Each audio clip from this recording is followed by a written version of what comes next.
We really do have an extraordinary partnership between the civic leadership in this community, and by that I mean the city, the county, the school district, the reclamation district, everyone on the public side, and the Chamber of Commerce. We work together to make things really work. We were just in Washington, D.C., and you would have seen no other mayor and Chamber of Commerce chair biking all over D.C. from meeting to meeting, trying to make the case to the Army Corps of Engineers and to the Senate and to the White House and everyone else about the key needs that we have in our community. You never see, there's no space between the Chamber of Commerce and our community in West Sacramento, and we deeply, deeply value the partnership and the leadership of the Chamber. I want to move next to the part of our program where we get the opportunity to present our Civic Leadership Awards. And West Sacramento happens and it works not because of the city government. Our job is just to get out of the way, to enable others to make amazing things happen in our community, but because of the work of businesses, civic institutions and organizations, and individuals and neighbors throughout our community who make this a better place every day and are committed to it and believe and love West Sacramento. And so we take the opportunity each year at the State of the City to recognize that leadership with 4 Civic Leadership Awards. And so I'd like to introduce my colleagues who are going to present each of those awards. First, to present the Civic Leadership for Pride Award, City Council Member Oscar Villegas, who is served on our council for quite a long time, although you'll hear in a moment, not the longest, but has been a member of the City Council for many years, and the Planning Commission prior to that, providing really critical leadership in the development of our community as a place. He's a lifelong resident of West Sacramento. He's been our specialist on realignment and all of the criminal justice issues in our community, as well as on critical services and programs for youth and children. So I'm very proud tonight to introduce City Councilman Oscar Villegas.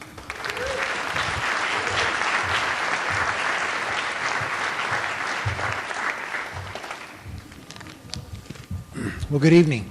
So to begin the Mayor's 2013 Community Awards, the first category is the Civic Leadership Award for Pride, and that's going to go to the Broderick Roadhouse. So congratulations, Broderick Roadhouse.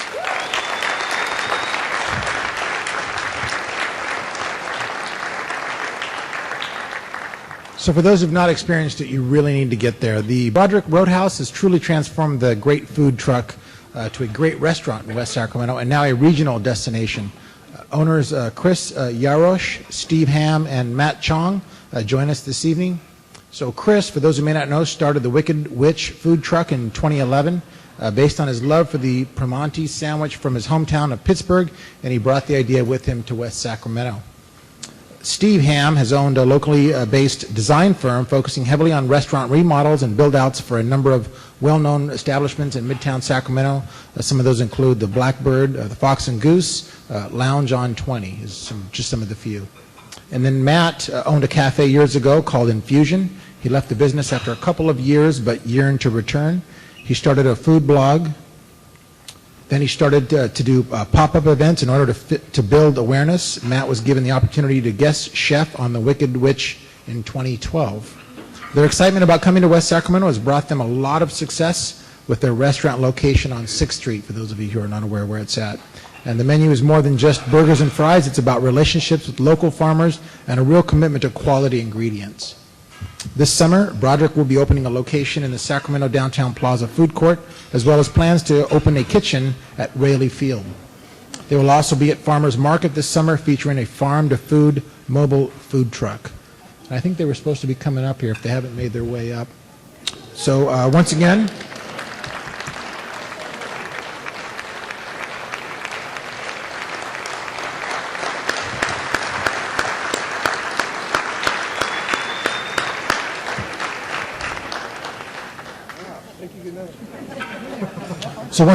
Steve Yarosh, Steve Ham, and Matt Chong. So thank you very much, gentlemen, for making that investment in our community. We certainly appreciate it. And again, if you haven't been out to the Broderick restaurant, it was previously the Venetian, for those who may have recognized it, and then Jazzy Blues, but now it's Broderick Restaurant. We're very proud of it. So, gentlemen, thank you very much.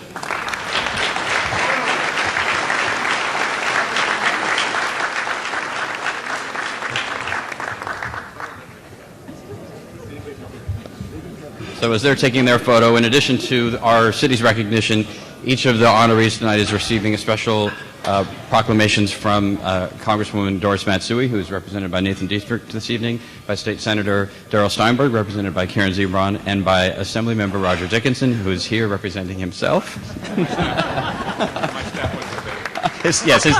Roger says his staff was not available this evening. They wish they could be with us.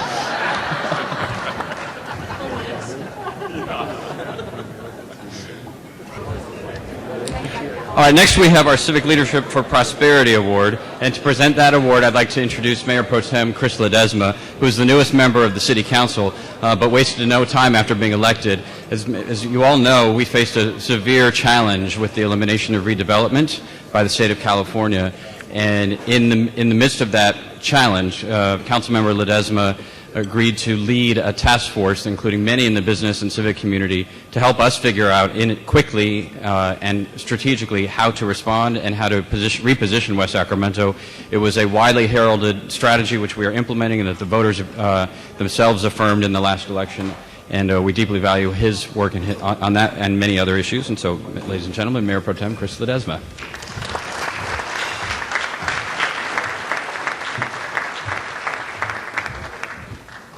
Good evening, everyone. Thank you, Mr. Mayor, and good to see everybody out. You know, this is a great time I enjoy this time more than any to be in front of all of you and to present this award. I've done it for a couple of years now because one of the great things about West Sacramento, and as I learned through the experience we had with the task force on the post-redevelopment era, where we had, as the mayor pointed out, several business and industry leaders come together and help us navigate through these uncharted waters. But one of the things great about our community, our business community, is that when there's an issue, when there's a problem, when there's an opportunity, the business community just is engaged and they dig in. They really want to get involved. And nowhere more was this apparent than this past year. And we're going to award the winners for the Mayor's Civic Leadership Award for Prosperity to the West Sacramento Food Action Team. So will the members of that team please come forward and include, I think they're all here, Dan Gannon, Mike Costello, Denise Seals, Ernesto Lucero, Beverly Sandine. I'm not sure we have representatives from NorCal Beverage here, and Mark Friedman from Fulcrum Properties. Is he here?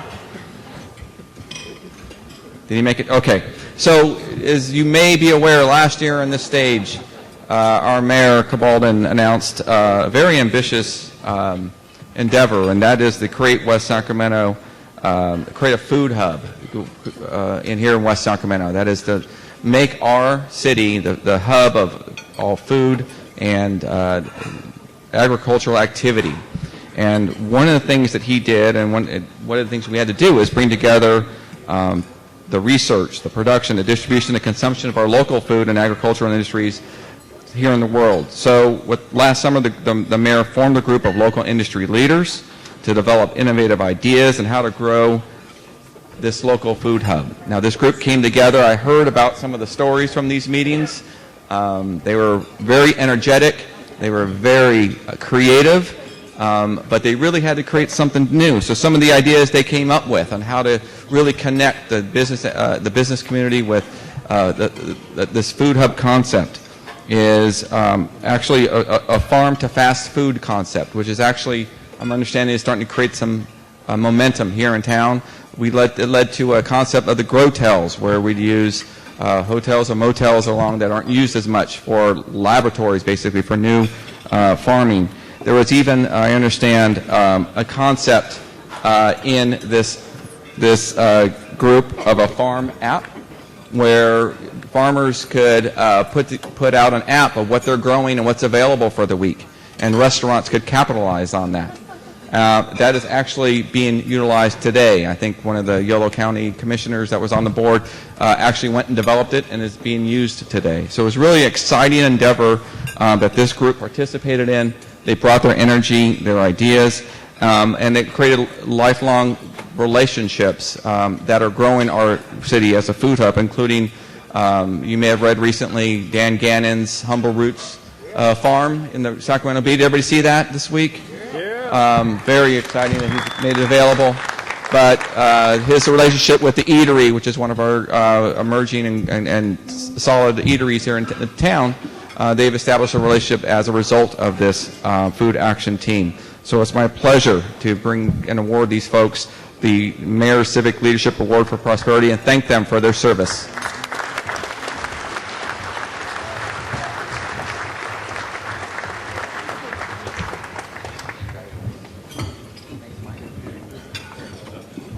So my name's Dan Gannon. I've got a small organic farm here in West Sacramento called Humble Roots Community Supported Agriculture. And I just want to see a show of hands, actually, for who's planning on coming out to the West Sac Farmers Market on June 6th. Okay. Denise just jotted down a few names for people she needs to talk to, I think, who didn't raise their hands. But if you had a fork in your hand, I guess that's a good enough excuse. So, you know, it's really nice to see so many hungry people here tonight. That's an important part for a new farmer who's trying to develop a new market here in West Sacramento. And so, I guess, you know, well, I guess I better look at my notes that I was going to say here.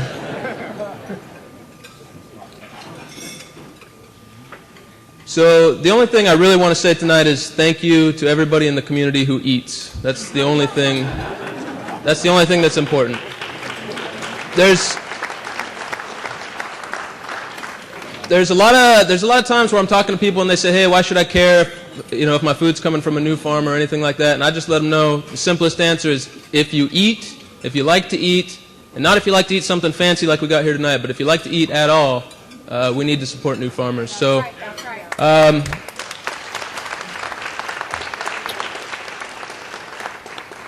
So that's what we were setting out to do with the Food Hub, and we had various people from the community, business community, residents, and city, of course. And just here to let you know that if you like to eat, you can rest easy. We're going to keep working to make sure that West Sac's the best place to be a new farmer.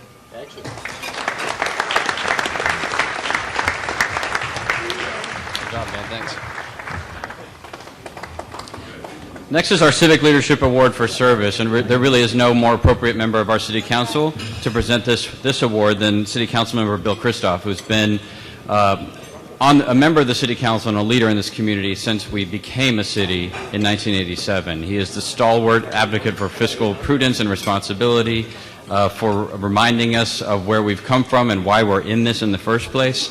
But he's also been our most diligent worker in terms of protecting the flood safety of our community as a member of the West Sacramento Flood Control Agency and shepherding and navigating through some very difficult flood projects because he knows how critical it is for our community's economic development and for the safety of people and property in this city. And so I'd like to present the Civic Leadership Award for Service, City Council Member Bill Christoph.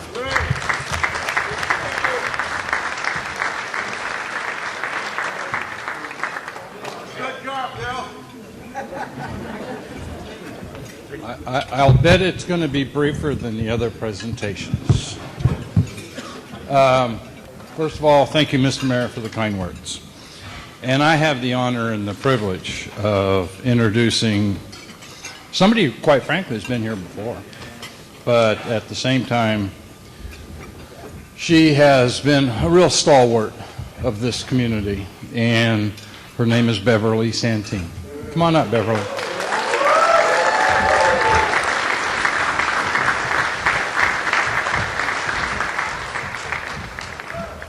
Everybody else had a whole bunch of people. I get one.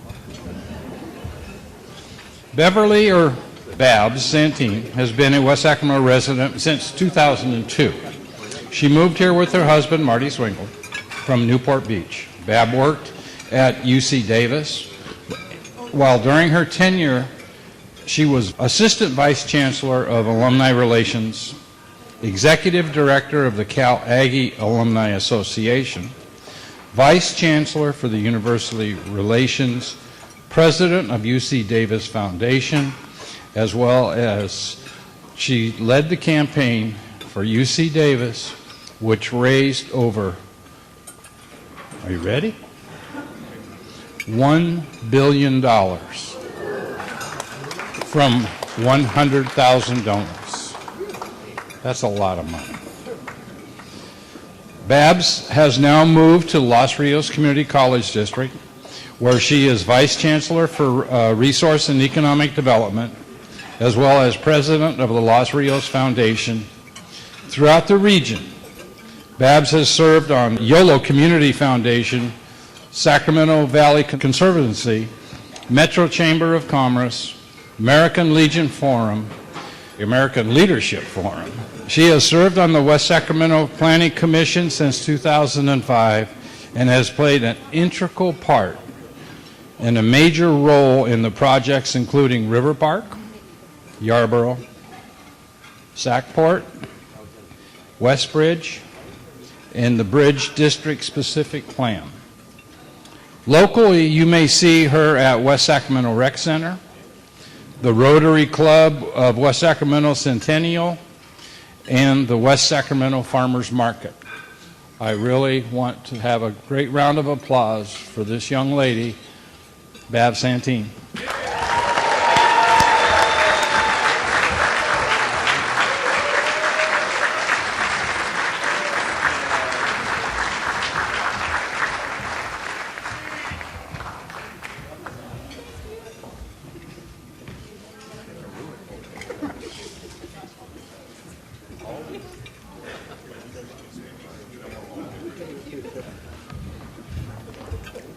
Years ago, my husband Marty Swingle and I moved here as Councilmember Christoph mentioned, and we selected to live in this community because of the leadership and direction, and we have been so honored and so grateful to be embraced by this community.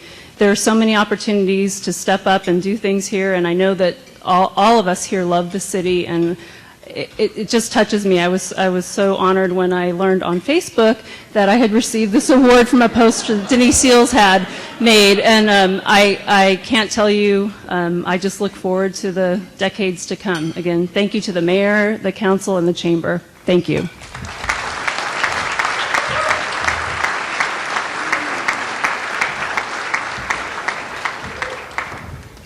I mentioned that the chamber leadership and we were in Washington, D.C. for Cap to Cap earlier last month, and Babs was the very first person ever from West Sacramento to be the chair of that trip, leading the entire region, and she represented our community with such grace and distinction, class, and power in Washington, D.C., and with all of our colleagues throughout the region, and was a cause for great pride in our community. So Babs, thank you very much. Finally, we have the Civic Leadership Award for Community. And to present that award, I'd like to introduce City Council Member Mark Johannesson, who has been on our council now for several years also, working on a variety of different projects really everywhere across the city, and working with community groups like one you're about to hear, working also on some tough challenges, one of our toughest being the issue of homelessness, in which Mark has been a stalwart in terms of dedicating himself to finding solutions to the challenges that we face. But I think you'll hear in a moment about a group that really has appreciated Mark's support and leadership in trying to just make their own neighborhood a better place to live. And so, ladies and gentlemen, City Council Member Mark Johannesson.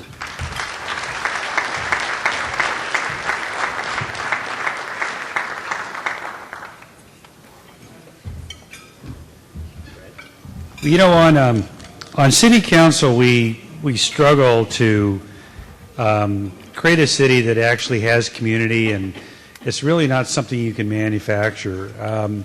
During the course of time, when we had the run-up of the housing market, you know, issues that would come up to us would be, well, you know, what does the development look like? Are we going to get rid of the garages in the front, create porches out in front? What is the interaction with the people walking around? And so we have a certain ability to do things that enhance community in that way. We also do things, for example, with police and the neighborhood watch groups that allows folks to gather around and on the issue of crime. But you know, during the downturn, these folks tended to, you know, do things like take care of foreclosed home lawns and maintain their properties and really show community. But I'm really proud to announce the Mayor's Civic Leadership Award for a community to this group, which is the Friends of the Main Drain Parkway. I'd like the members to come up who are here. It's Chip Wallace, Julie Goldman, Megan Bennett, Laura Federico, and Ove Jewell, if you can come on up.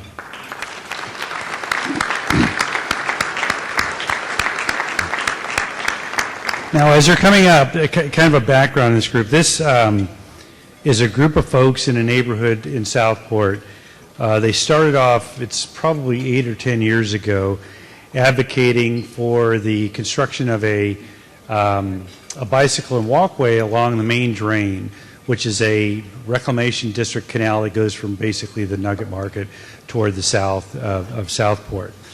So through their efforts, there's now a gravel pathway with trees that goes all the way from Nugget down into the Bridgeway Lakes area.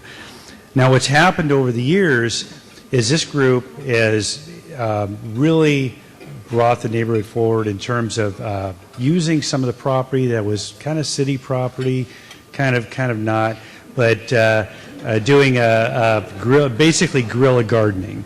And they live on an area where the neighbors participated in the gardening, growing fruits and vegetables. They would hold seminars within the neighborhood and throughout the city that would come to this place and learn how to grow food, learn what the value of food is in this, bees and everything else that we're doing out there. But it really fit in well with what we're trying to do in terms of creating a healthy environment here, the farm to fork movement, and some of the other issues that there are on the mayor's agenda particularly. So over the years, this has really turned into something really big. And so there's a little bit of nervousness about, we are kind of on city property, and shouldn't we, look at how can we formalize this? So actually at council last night, we approved an arrangement, a legitimate arrangement between this group that has since formed a nonprofit 501c3, and now they're legitimate. They're using, it's a really innovative way to use unused city property for the good of the neighborhood, and it really creates a focal point for this neighborhood in terms of not only the interaction with their children, holiday festivals and street parties and things they're doing there, but really shows how the residents really can build community. And it's really not to us up on council to do this, but it's really under the power of the residents to do this. So I'm really proud to announce this award to these folks, and they deserve the credit for doing this, and hopefully this will be a model for others in the community to do the same thing. So thank you very much.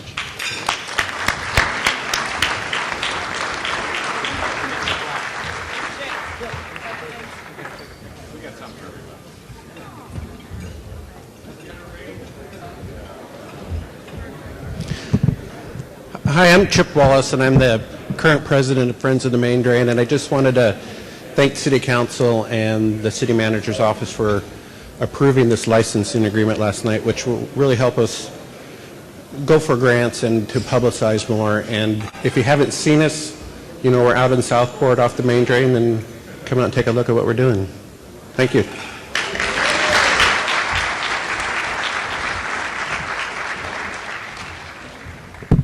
The main drain and the garden and my favorite parts, the little birdhouse library, are a must stop if you are on your bicycle and crossing the main drain by the bridges that are installed. If you haven't seen it, you need to get out on foot or on bike in our community more and see treasures that are all over the place. But this is a terrific example of what happens when neighbors say, yeah, we see that you have an improvement in your city plan sometime in the next 15 years, but we want to make our neighborhood better today. And they took it in their own hands and made a difference and went from illegal to award in 48 hours. So, all right. So I want to begin tonight with what we all know is the big news of the week, and that is that the River Cats are not moving to Seattle either.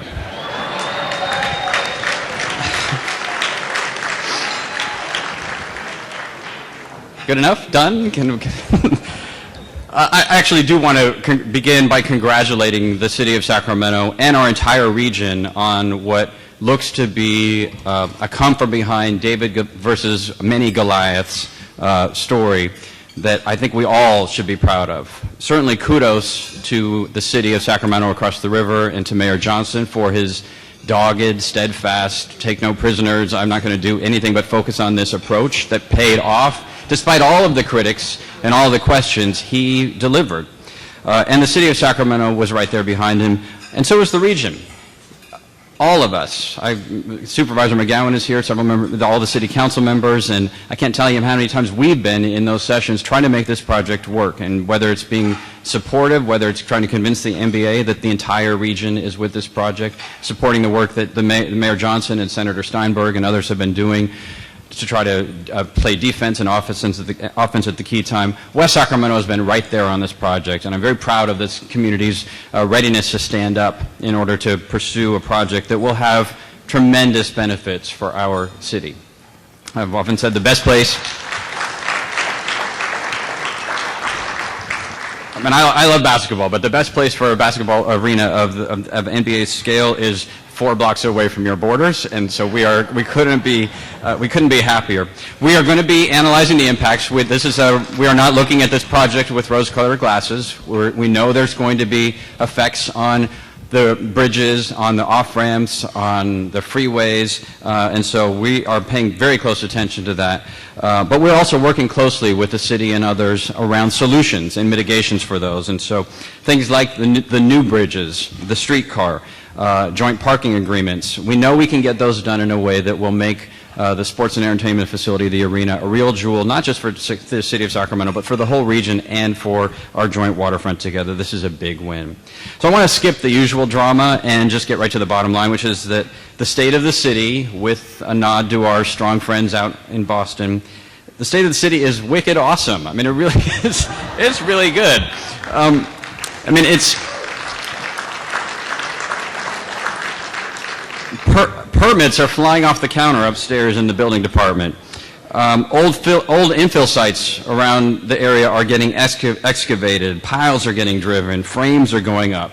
I've ditched my own alarm clock because I get woken up every morning like clockwork by the construction that starts 8 feet across the sidewalk from my loft at Ironworks. New businesses are starting up, from micro-entrepreneurs to the serial entrepreneurs to international corporate headquarters and manufacturing plants. It's not just the new businesses, though. We've got bridges at various stages of approval and funding, streetcar on the way. David Garibaldi from America's Got Talent, his studio's here. Theater goers, and you couldn't have imagined this even 5 years ago, are dining and then going to see Broadway shows right here on West Capitol Avenue. Everyone in the community is biking and eating. We're about to take back the title that we lost after Prohibition as the region's center of beer. And this time we can do it out in the open. Unemployment in our community is declining faster than in the rest of the nation and in the rest of California. The River Cats are winning. English professional soccer is coming. Even the Swainson's Hawks are chirping. Yeah, it's pretty wicked awesome. And it might be a surprise for some of us because 2013 was not supposed to be like this. We were supposed to have hit a wall and got knocked out. Whether it was things like the elimination of redevelopment or the global recession or what for our community was a crippling unemployment rate or all of the challenges of flood protection, not just making floods safer, but dealing with all the regulatory challenges and threats that we were facing in our community. We were struggling over the last 2 years. While things were getting better, we weren't sure. We were confident but concerned, excited but anxious about what the future might hold. But I have to say that rumors of our demise or of our stasis were highly exaggerated. The voters of our community in November approved Measure G, which is in some respects the most complicated voter initiative ever, but in some ways it's the simplest, in that Measure G said, what we're going to do in West Sacramento after redevelopment is keep investing in our future.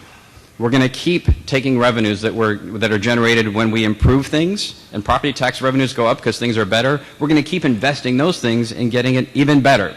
We're going to keep making our community stronger and stronger and stronger. And as I say, Councilmember Chris Ledesma and the pro-West Sac team that developed that framework deserve huge kudos because we were ready right out of the gate when the recession started to ebb for us to be able to take advantage of that work because we had that framework in place, really one of the first in the state. We exercised strong fiscal management during the recession, made some very, very difficult choices, leaned up the organization. Our employees made tremendous sacrifices, and many of them are no longer with our organization. But it put us in a position that we are not struggling with bankruptcy. We are not struggling with having to rebuild a reserve that we prematurely depleted. We are able to respond and bounce back as the economy is ready to do that. We've had a rash of new political representation, which has been a huge boon to our community.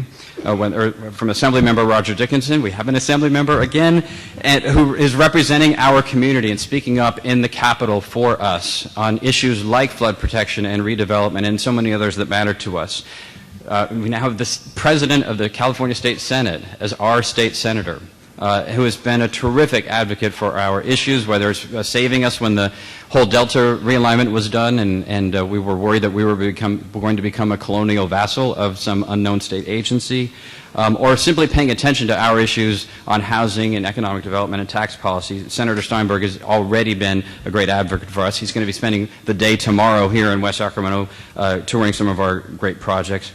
And then there's the dynamo that we inherited as our representative in Congress, Congresswoman Doris Matsui, who wasted no time in diving in and grabbing on to issues like accelerating our flood protection, grabbing onto the streetcar, grabbing onto the bridges that we need, assuring that we in Sacramento played nice with each other. She has been a tremendous advocate and leader for all of our region, but especially for West Sacramento. We're very proud to have her as our member of Congress. So we survived a lot of that. It doesn't mean that everything's back to the way that it was. We still have a major structural fiscal issue in our community. Thanks to Proposition 13, as the economy improves, it will be years before our tax revenues rebound. As new development occurs and demands on our services for police and fire and parks, road maintenance increase, we will see no additional tax revenues because of the way that Proposition 13 works. That's just a fact of life. So we know that, and it is going to be a significant challenge. We're committed to continue to provide great service, but you ought to know, especially those of you that are investing, that we are not the old West Sacramento. We're not that West Sacramento that was after Rayleigh Field but before the recession. We can't brute force our economic development projects. No economic development project can come forward in West Sacramento and say, well, I can do this, but I just need a $5 million subsidy from the city.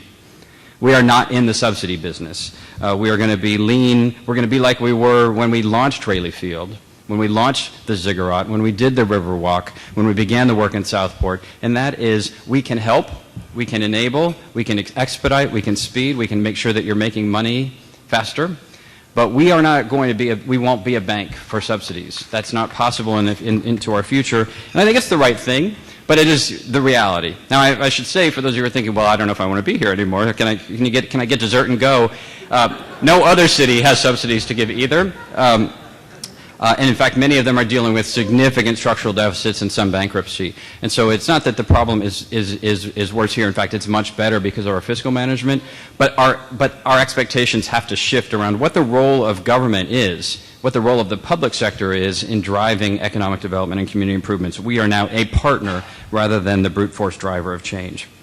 But having said that, somebody asked me the other day, what's that project that's under construction in West Sac? And I said, well, which one?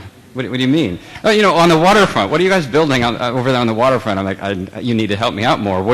Which one on the waterfront? The one that's just north of the freeway and just past the bridge. Well, these are not helpful, right? And it is a remarkable outcome that we've had in our community that there is huge amounts of progress and construction that's occurring really in 5 places in our city all at once. Now, pre-recession, even 10 years ago, we would have dreamed of having any one of these districts moving forward. But what I'm about to describe is really 5 incredible places being made right before our eyes, all at the same time.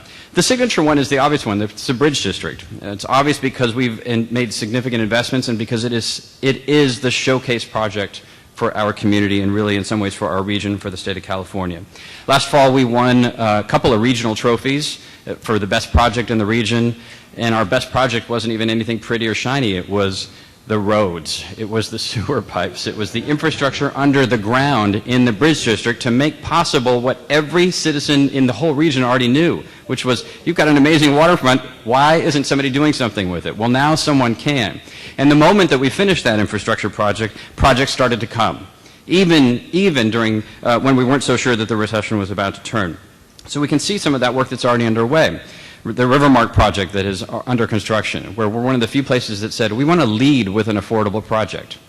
This project is going to make it so that the Bridge District, which is one of our signature developments all around West Sacramento, isn't just an elite enclave, but it is a place that you can live if you're a beginning, starting out teacher, if you're a struggling artist, if you're a kid of a West Sacramento family and just got out of the Air Force. I'm sorry, Mike. If you just got out of the Marines, you just came home from college and you want to live in this community, that you ought to have choices. You ought to be able to do that, and we want you to be in the Bridge District. We want you to be there, to be playing music on the street corner, to be patronizing the clubs late at night. We want you to make this place for us. And so starting with an affordable project like Rivermark was a critical part of our strategy for development of the Bridge District.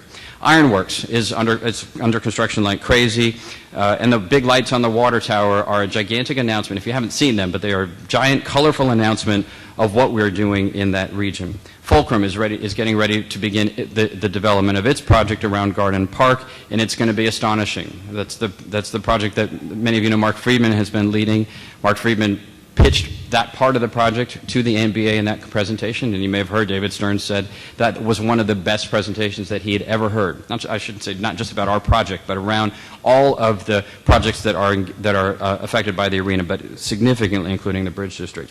Even that old butternut tree that wasn't a butternut tree, that might not even have been a tree, in the Bridge District that caused so much controversy, or at least so much West Sac level of controversy, even that's coming back to life as an elephant sculpture and play facility down in Southport.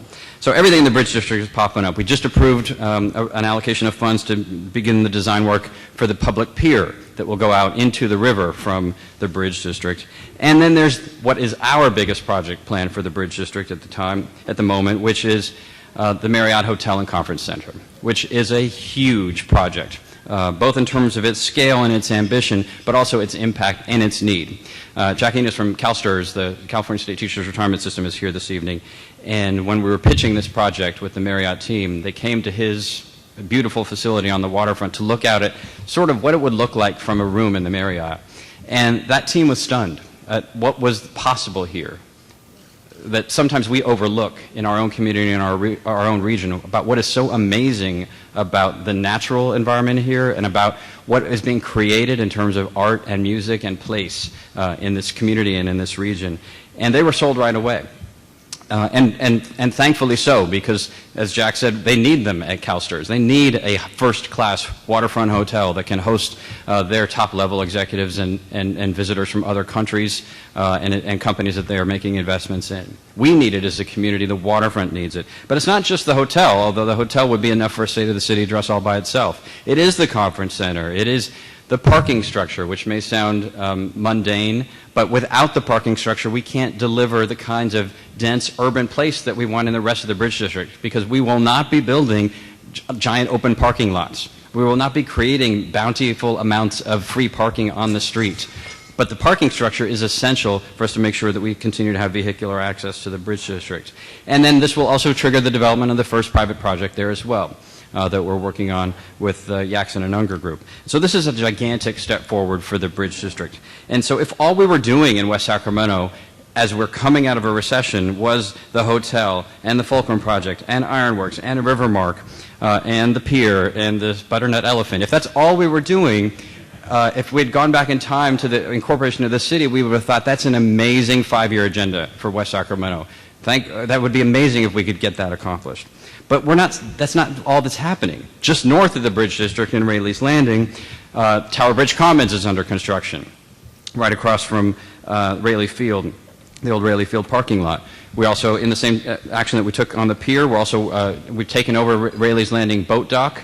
We tore it down, and we're going to be rebuilding a new one to provide boat access to the water there as well. Rayleigh's Landing itself is taking off. To the north of Rayleigh's Landing is the Washington Square and broader Broderick neighborhoods, and these were the places where West Sacramento began, and they are where all the energy is at the moment. You've heard about Broderick Roadhouse earlier this evening, and I just want to put an exclamation point about how amazing the team at Broderick is and their commitment when they opened to own the Broderick brand. To build the Broderick brand, to embrace the neighborhood, the history, everything, every connotation that Broderick had, they loved. and they made it a part of who they were, and the community and the neighborhood responded, and the community and the neighborhood loves them. And so we have Broderick here in Broderick, but what is amazing is that the city of Elk Grove is contemplating giving them a subsidy to open a Broderick restaurant in Elk Grove. Broderick is becoming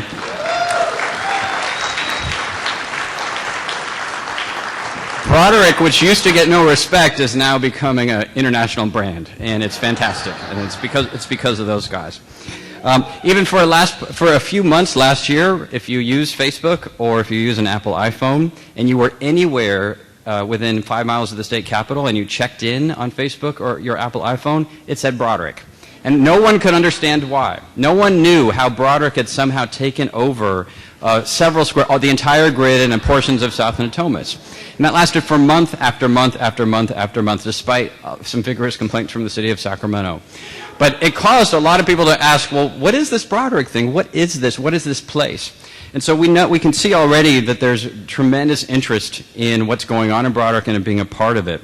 And that interest is going to really intensify with our biggest project announcement of the last week, which is our approval from the federal government and from Caltrans to move forward with the construction of a new bridge to replace the I Street Bridge.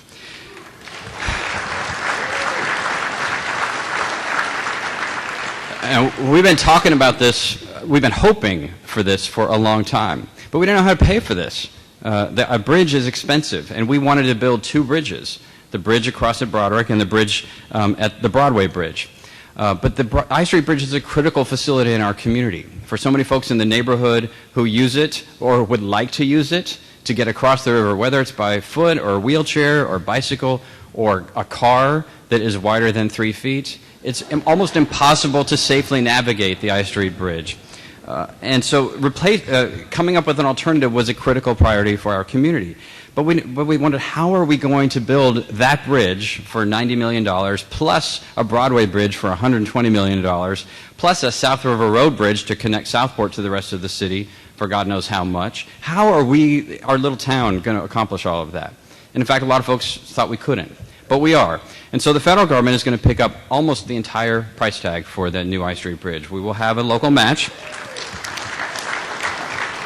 But our partners at SACOG are working with us to even help on the local match. And so that new bridge, we got formal approval from Caltrans to begin that project just last Friday. We're going to, I think today we were releasing the preliminary RFP. Proposals are going to be due back at the end of June. We're on this. Now, I should say it's a federal project, so it's going to take us a few years. Even if we do all of our work in 30 days, if they assigned us 2 years, we have to spend 2 years on it. So we will, this is not something that we're used to. So we're moving as quickly as we can, but the federal time frame is going to drive that. But what is important about that is that nearly all of the price tag will be footed by the federal government. And so it's a gigantic, gigantic step forward for our community, for Broderick, but really for the whole city and for the urban core as a whole. So Broderick is taking off as well. And then there's the Bluffs. And if you're not really familiar with West Sacramento, then you probably have no idea what that is. But the Pioneer Bluffs is the other bridge that we are building, and that was slated to go to construction this December. I say was because we are now 2 months ahead of schedule on going to construction on that bridge.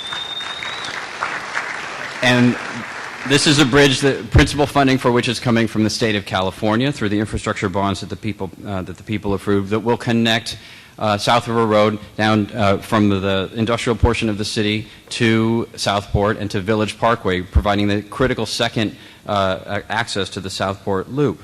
It's an essential part of our plan, both for circulation in Southport, but also for the development of the waterfront. And really, 2 years ago, no one thought this was going to happen until the development environment had changed dramatically. But this project is going to go to construction. I promise you, we will be using only the latest bolts in order to make sure that these two bridges work. I think we have this early rendering of the South River Road bridge that will be in construction later this year. But I mention the bridge because it really matters a great deal in terms of this Pioneer Bluffs area, which, just for the technicians, is the area between the freeway and the locks. And this bridge changes everything. Right? No longer will we have simply a marooned industrial district, which the original city council had envisioned would become a lively waterfront area. just like the Bridge District, just like Raley's Landing, just like Washington Square and the rest of Broderick. But we didn't know how to make that happen because of the connection issues. This bridge is going to change that. Suddenly, that whole district, that road, South River Road, will be directly connected to Southport and to Village Parkway. That will mean a lot more people, cars, bikes, pedestrians on that street, and it will mean a lot more opportunities for the development of new businesses. And Mike Costello is here, who is a member of our food team, who's working on our retail brewery and pub and 20,000 square foot outdoor beer garden in that Pioneer Bluffs district. We've had one of our existing industrial users just add a retail space in front. So it's going to change rapidly.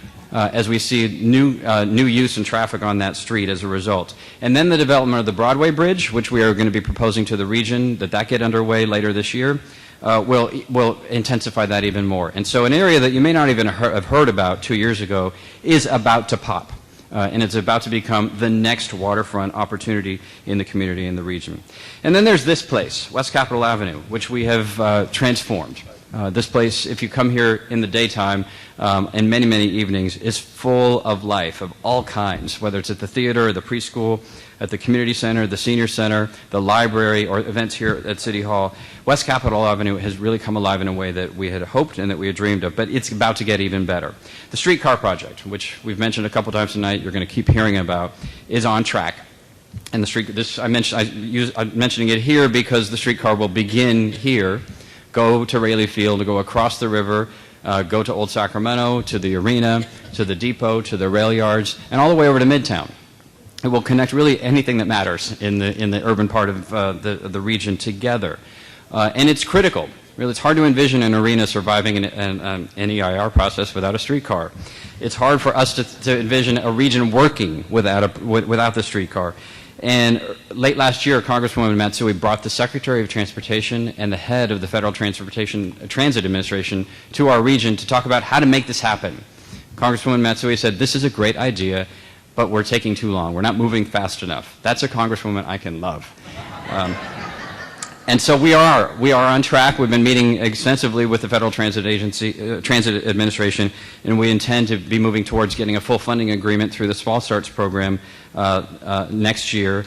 And I think our intention is to be in construction by late 2015, which would put us pretty close to the time frame for the arena as well. That's a gigantic project, and I can't give a whole speech about it. I'd love to. But it is a huge project for our community, for our region, and linking together the kinds of amenities that we know we need, so that you can move in here, and if you still want to grab dinner at Zocalo, you can, or if you live in downtown and you want to come over here to Puja, you still can. The connections that will be created, the collisions around economic development that will happen because of the streetcar can't be understated. So it's a huge priority project for us, and it is on track. So we've got activity going on in 5 different districts all at once. This is post-redevelopment West Sacramento.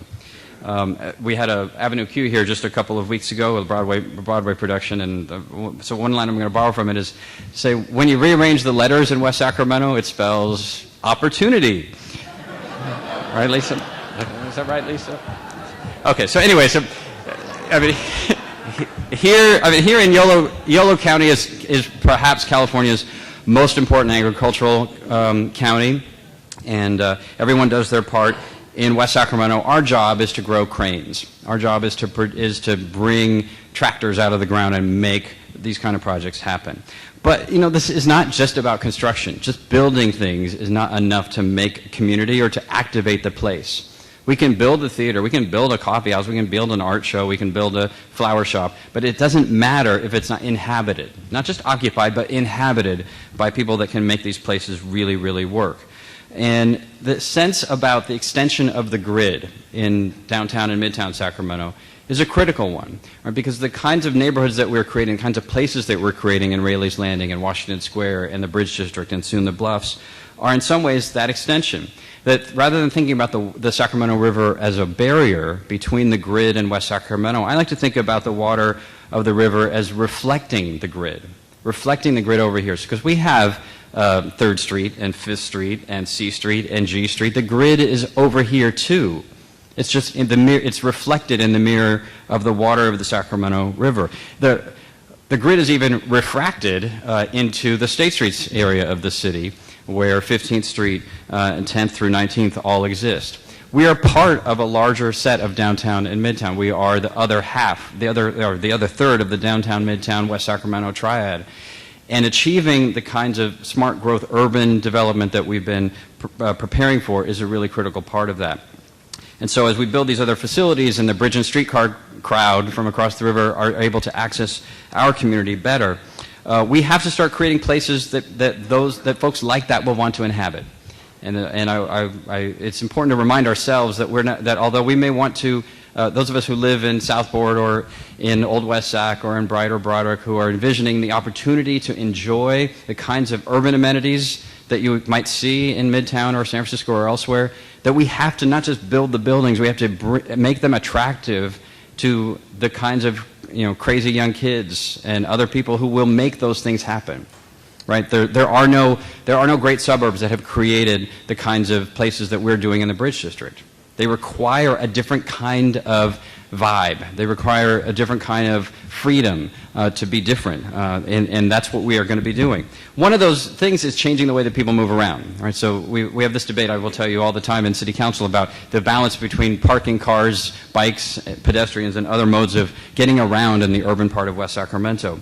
But the fact is, adults under 35 today in this country, adults under 35 are driving 23% less than they did just not even a decade ago. 23%, that's a huge drop. Choices around how people move around, just like choices around the kinds of homes that people want to live in, are changing dramatically. And so those of us who are not under 35 have to remind ourselves of those market trends because we don't feel them naturally. But if we don't create the kinds of communities and places and transportation systems that match up with that, we will have designed everything that looks like a cool midtown kind of a place, that looks kind of like our old State Streets neighborhood, but isn't. It's just a shadow of it. It will be a failed museum if we don't create the place in addition to the buildings. And so biking and walking and transit are placemakers. They're not just about occasional recreation. They're not ideological statements about how much you hate climate change. Biking and walking are about creating the kinds of places that we're doing. And you can see this already in our region. I think very few folks in our community know that if you rank all the cities in the region by their biking, at least during Mayor's Bike Month, we're the fourth most biked city in all of the region. When you're looking at how do people get around?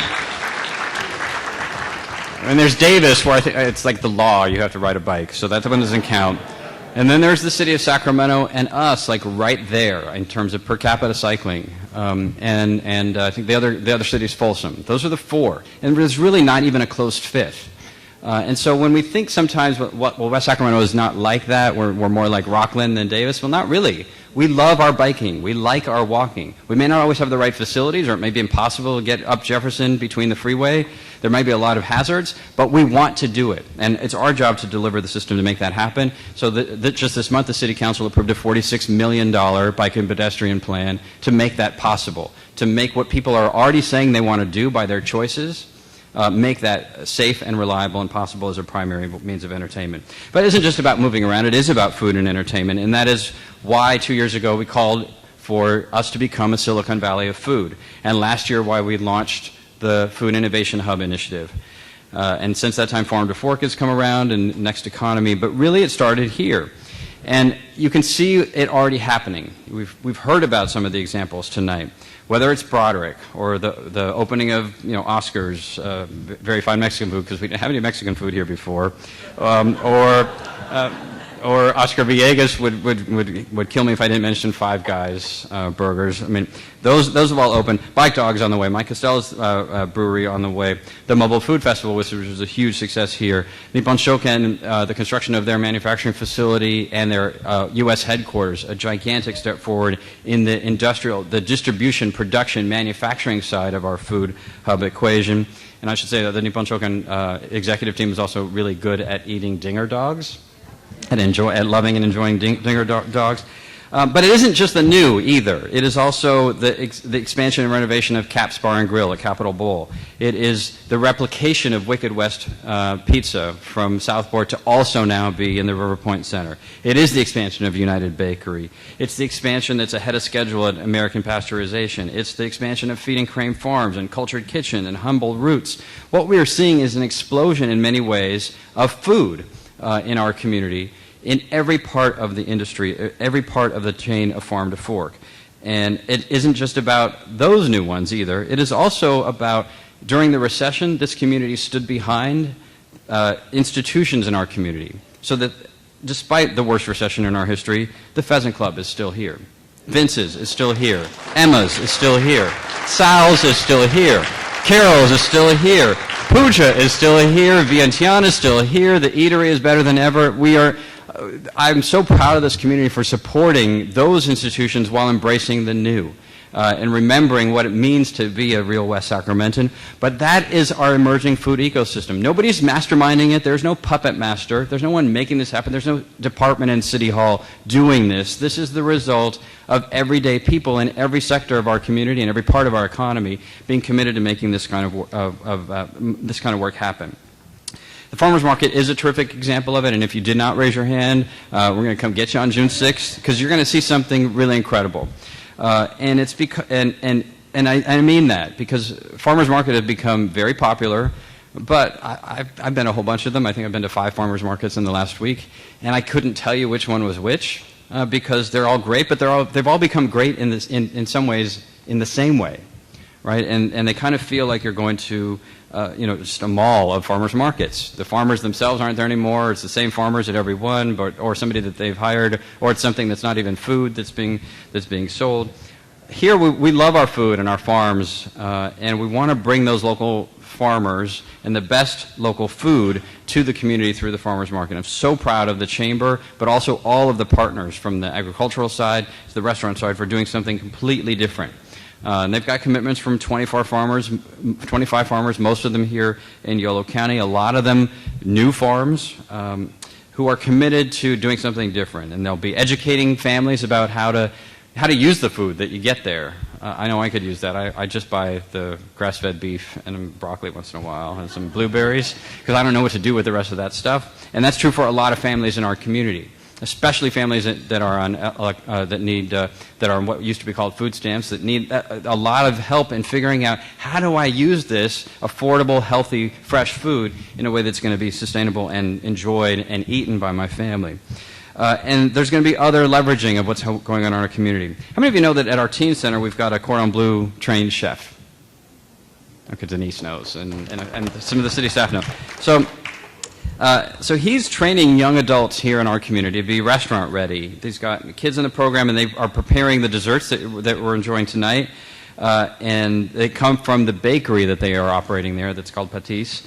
They're going to be the only bakery at the market, and they're going to be serving fresh breads and pastries while at the same time teaching kids about food, about being entrepreneurs, about running a business.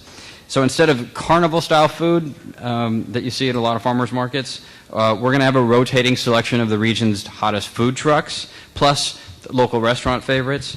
There's going to be Mayor Pro Tem Ledesma has come up with this idea of having sit-down dinners at the market featuring local wines prepared by, my notes say local celebrities, but I know that that's like me and him, so that's probably pushing it, but by local people and chefs, and that's going to be a tremendous addition.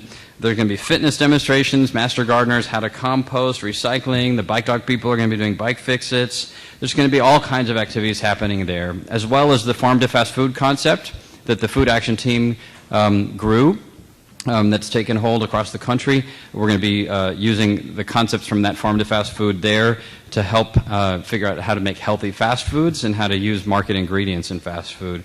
And so there's going to be a lot happening at the farmers market. It's going to be in a different location. We're closing the street down right in front of this building in order to bring the farmers market right into the street. You cannot avoid it. So please join us on June 6th and then every week after that to make sure that this farmers market is the most successful in the region.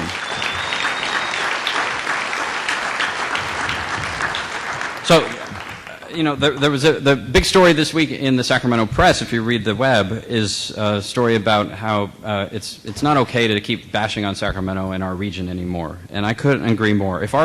We sometimes understate what we can accomplish by thinking too little of ourselves. But if this region were a state all by itself, we have an economy bigger than New Hampshire. Our economy is bigger than Montana. It's bigger than New Mexico. Sacramento region's economy is bigger than North Dakota, Vermont, South Dakota, Alaska, Delaware, Idaho, Maine, Rhode Island, West Virginia, Hawaii, some state whose initials are NE. We have a big economy in this region. If we were a country, our region's economy is bigger than the economy of Libya or Tunisia or Syria, even in its best days. It's bigger than Yemen. It's bigger than North Korea. It's bigger than Kenya, Lithuania, Cuba, Guatemala, Luxembourg, and even Anaheim and Seattle. So we have a real economy here. And it's time to stop talking about how we're close to San Francisco. It's time to stop thinking about our weak economy because of our reliance on the public sector. We are a strong economy in this region, and we have to act like it. Now, there is a threat, and I want to turn to something very serious, and you won't see me smile for a little bit. And that is because we've worked really hard in our community to accomplish all of these things by the skin of our teeth, but also with some big help. For those of you who've been in our community and our region for a long time, you know the effort that was undertaken about a decade ago that culminated in 2008 to create a different path around what used to be wars between people who liked growth and people who didn't like growth. Constant lawsuits and protests and battles over every project. Should we have growth or should we not have growth? Not just in our community, but across the region. And regulatory agencies that were causing a lot of trouble, not just in our city, but throughout the region. Whether it was permits from the Corps, rules from the State Water Board, whether it was the EPA shutting down transportation projects in our region for 5 years as a result of not meeting the Clean Air Act requirements. We had some real challenges in our region. It was a very difficult environment to build in places like West Sacramento. It was easy to build out in the middle of farmland, but it was very hard to build here. We came up with the idea, and many people in this room helped to create what turned into the blueprint, the regional blueprint that became the model, not just here in the region, but statewide and nationally for how to do sustainable regional planning. And that blueprint ended the wars. We haven't had a single lawsuit filed in the region around any significant development project or transportation project since that time. And it won us some huge benefits. It got us CEQA streamlining of various kinds and types that are dependent on that blueprint. When we were in Washington, D.C., the Army Corps of Engineers said, we're really worried about communities that are building in floodplains, and we don't want to help them with their flood programs, and we want to map them into the floods, into floodplains and ruin their insurance and their economies. They didn't say they wanted to, but that's what the result is. But we're not going to do that in West Sacramento's case because you have this regional blueprint that says growth is going to happen here, but it will not happen over here. And the not happen over here happens to be a floodplain. So we're going to trust you because you have this blueprint that protects us to make sure that you're going to be growing responsibly. We won a variety. This street out in front of us, many of our local projects in West Sacramento were funded because of that blueprint. When the state legislature, in its great wisdom, decided to create a new Delta agency that had the power to review and reject any action by a city inside the Delta, you know how we got out of that? Well, we don't totally out of it, but the way we got 90% out of that requirement, that overlord, was by the blueprint. The law said that if you are covered by the blueprint, then that agency doesn't have authority over projects that you're doing that are consistent with that blueprint. If we didn't have the blueprint, we would be a vassal state of the Delta Stewardship Council. So big implications. Over the last 4 months, we've seen, for the first time ever, a sustained and direct attack on that blueprint. It all came out of, and I'm not going to go into the details, all came out of the Cordova Hills development project from last year. But an organization that is familiar to many of you called Region Builders has been attacking the basic blueprint and also attacking our ability to even assure that it gets implemented. And without implementation of the blueprint, without SACOG and the rest of us speaking up when people are not following the blueprint, our CEQA exemptions go away. Our FEMA mapping starts immediately. our Delta Stewardship Council exclusion goes away, and every decision, I mean every decision, like a decision that we say the rec center is going to stay open until 10 o'clock and not 9:30, that would be subject to appeal to a state agency. Can you imagine the building and economic development environment in our community if we had that layer of bureaucracy that we had to get approval from some nameless state agency? So what Region Builders is proposing to do threatens all of that. Without CEQA streamlining, without the flood protection and the remapping progress that we've made, and without that Delta stewardship work, we would come to a standstill. So I want to be very, very clear. If you are a member of Region Builders, you are threatening the safety of West Sacramento citizens, you are endangering our economic prosperity, and I know I'm going to be fighting to make sure that not one penny of our community's construction dollars, not one penny of the hundreds of millions of dollars we are launching right now, not one penny is going to go to companies that use those proceeds to destroy this city. Not a single penny.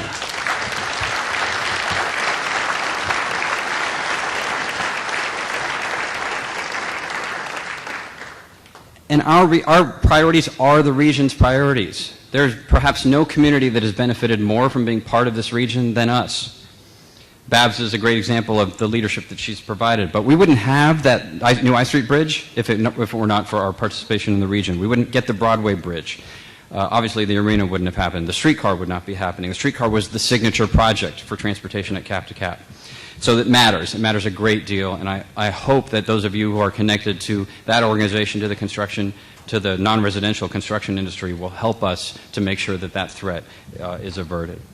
Now, on the positive side is another part of the regional infrastructure, and that's the port of West Sacramento.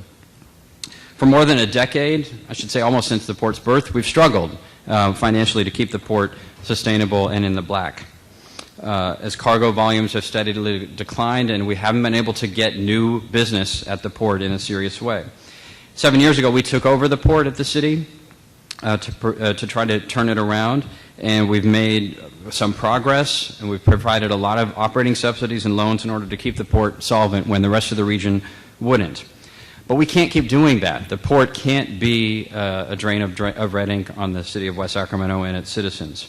And so last year, the Port Commission, chaired by Supervisor Mike McGowan, said we have to do something different, or we got to get out of this business. We cannot continue the downward decline that we've been facing. And I'm very pleased to say that this week, just yesterday, the Port Commission approved a brand new arrangement at the port that will turn the port around. In fact, this time we don't have to hope for that. It is part of our contracts that the port will no longer be losing money. And so I'm very excited that we now have a team from SSA Pacific who know ports better than we do, frankly. You know, they have the expertise, the contacts, and the network to run this port efficiently, along with our partners at the ILWU. And the SSA team is here tonight. But we're engaging in a master lease with them of the port's cargo facilities so that the port will now be a landlord port. We'll lease the port to SSA and all of our cargo business in exchange for a share of the proceeds. But the risk of the port's success is now with SSA and not with the citizens of West Sacramento. It is a huge step forward, and it required a tremendous amount of negotiation and work, but also the SSA stepping up and our labor partners. And I'm very, very proud of that work. We expect to be executing that within days. But it's a big deal in terms of trying to make sure that the port, which can be a huge asset for our community and for our region in terms of economic development and jobs, but that it has to not be a drain on the people of West Sacramento. We're going to commemorate that agreement, which becomes effective on July 1st, with a new bit of lighting at the top of the tower at the port, so you will be able to. The port will no longer be invisible in our community. I'm amazed sometimes at how many people don't know we have a port and they live in Southport. But now you will not. Now you won't be able to avoid it. The lighting at the port will, in what is appropriately ultramarine blue, will be a beacon about what the port is, what it has been, and what it can mean for the future of our region's economy. Next, I want to talk about a related issue, which is flood protection. Only to say this, which is that the passage yesterday of the Water Resources Development Act by the United States Senate was a huge milestone. For those of you who have been following it, you know Senator Boxer, we are very fortunate in California, is the chair of the Environment and Public Works Committee, the committee that oversees all of the flood policy for the United States. passed on a bipartisan basis reauthorization of the Water Resources Act, which includes language in the Act which makes it possible for projects like the Natomas levee project to move forward. And you say, well, this is not the state of Natomas, why are you telling me this? Well, it is because we're just a couple of years behind Natomas on our overall flood project, and we'll be in the same position as them in a couple of years. And so solving that problem, the Natomas problem, is a huge step forward for us. But at the same time, you know in our community that our big challenge has been the crediting of federal money. That when we spend local money to improve a levee right now, we're doing that because we know that there'll be a federal match requirement later on. But we want to do it now because we want to improve the levee for safety today. If we have the money in the bank, let's spend it now. The federal government in the last 2 years has said, we're not going to do that anymore. Any money that you spend now doesn't count for later. That's crazy. Why would you not use money that you have to make people and property safer now into the future? Senator Boxer's bill fixes that problem too. And so it is a gigantic step forward. And if you run into Senator Boxer, if you can tweet her or send her an email, please say thank you to her for her dogged leadership on the whole effort, but particularly on issues that are of concern to West Sacramento, and to Congresswoman Matsui, who came up with the solution on the Natomas project that will pay big dividends for us here in West Sacramento, and who is pushing hard for the House to take similar action on the Water Resources Development Act. It's not just the flood piece, though. It's also the Delta, and I want to acknowledge Supervisor Mike McGowan, who is our community's dogged advocate to make sure that we're protected from the Delta. I'm going to drop a bomb and then leave the topic, which is, you may have read that Congressman John Garamendi floated a proposal that essentially has the peripheral canal, I'm just going to do a shortcut, but that the peripheral canal would cut through West Sacramento using the deep water channel as the main conveyance, or as a primary conveyance of water to Southern California. Needless to say, we have some concerns about that. And so you look for that soon, but when you get the call from Supervisor McGowan for any of us about that topic, that is about to become a major issue as West Sacramento wades directly into the state's water wars. One other strategic priority that I want to highlight, and that is the City Council this year determined that urban innovation and mechanics is going to be one of our key topics for this year and next. And for you may be familiar with some of these ideas, things like that are in the private sector, like the development of apps like Uber that have radically changed, or in some places are radically changing the way that the taxi cab market works. Well, and other applications and web-based apps that are changing markets in dramatic and fundamental ways. Well, government shouldn't be immune from that kind of innovation. In fact, government should be embracing it. And so we are. We're doing that because we want things to work more efficiently. We want you to be able to do things from your phone or from your home that you don't have to come to City Hall for, fill out a piece of paper. We want them to be easy. We want them to be convenient. We want them to be customized so you can do what you want, when you want, how you want in your actions with the city. We want to use the data that we have, which is a ton of information, to be able to do predictive analytics, to make services better, to figure out what people's preferences and their desires are, even when they don't want to, even when they can't tell us it directly. The private sector is doing this in spades. This is where most of the innovation is occurring, and now we're going to enter the fray as well. It also means government doesn't have to do everything. That apps like this are being used in communities across the country to allow citizens to do what the Main Drain Parkway folks did tonight, but to do it at larger scale, to do it in many ways, in many aspects of their lives and in their communities. So we're looking to later this year host a hackathon to work on the development of some Civic apps. I'm going to be proposing that we adopt standards for open data that are starting to sweep the country and that we need here, so that the private sector can also work with us to develop these apps on their own and turn them into new companies and new investment in our community. But the folks that do that aren't just born. Innovators just don't come out of the womb ready to happen. And it's why the development of our young people to be able to take advantage of this and many of the other themes that we've talked about tonight is so critical. We are going to launch tomorrow a new initiative called Future Ready. And this is a project I'm working on in partnership with the West Sacramento Foundation, and I'm the chair of the foundation board. Maria Simas is here this evening, and she's worked really, really hard on this along with many of her colleagues on her board. And so Future Ready is an initiative that we're launching to spark projects that engage our local youth in civic improvement, bring them into the process of making our community better, that build college and career readiness for local high school students. Our school district is a leader in things like the partnership academies and the engineering academy at River City High School, and they are launching a district-wide program in the same domain to build college and career readiness. But they can't do it alone. They need employers that can provide work-based learning opportunities, that can help design curriculum, that can help forecast workforce demand, and those employers who want to do it but don't know how to make it happen.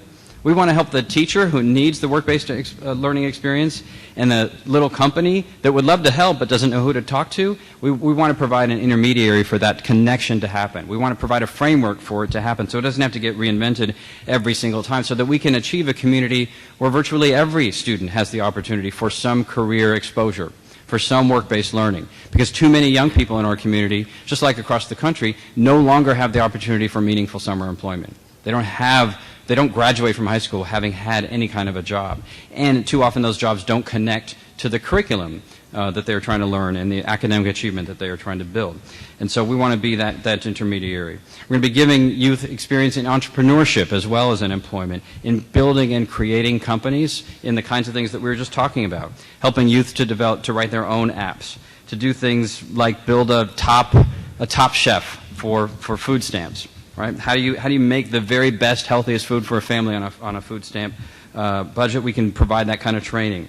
We want to provide the match for West Sacramento to participate in all sorts of other initiatives like City Year and Dollar-Wise Summer Jobs.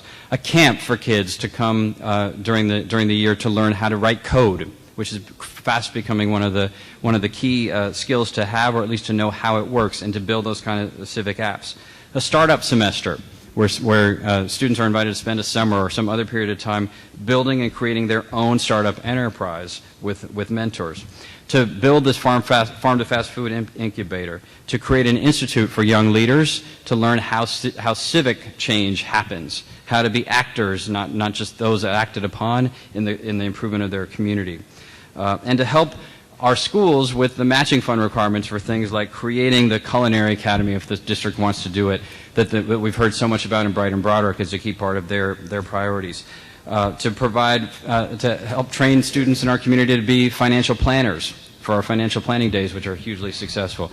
I'm going to launch a SimCity challenge for kids in our community to compete about who can help create a virtual city that thrives and is healthy. We're going to create a pedal hunt and a park crawl where we have scavenger hunts organized by young people in our community to connect them to what is all around us in the natural world, our historic world, and other assets in the community.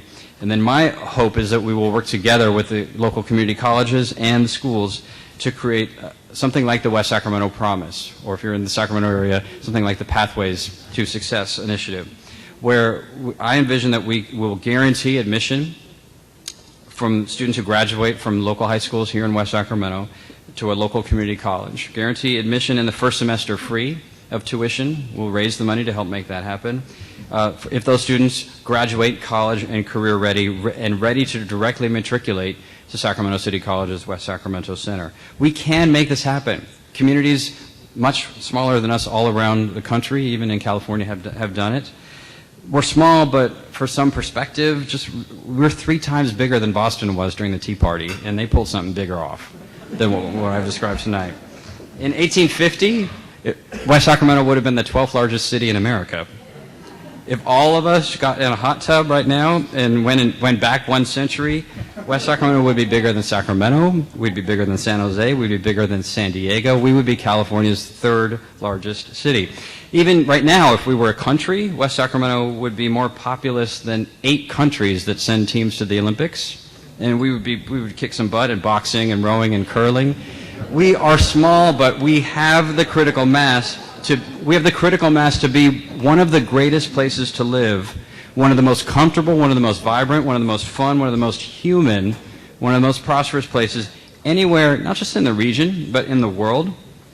Last year, the Sacramento Bee said, over its first quarter century, West Sacramento has been the success story of the region. Well, that, my friends, was just the first act.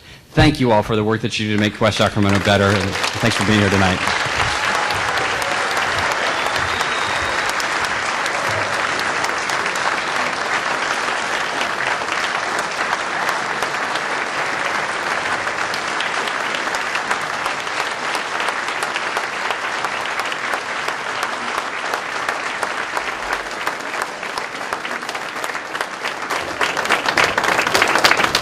Let's hear it for our mayor, huh?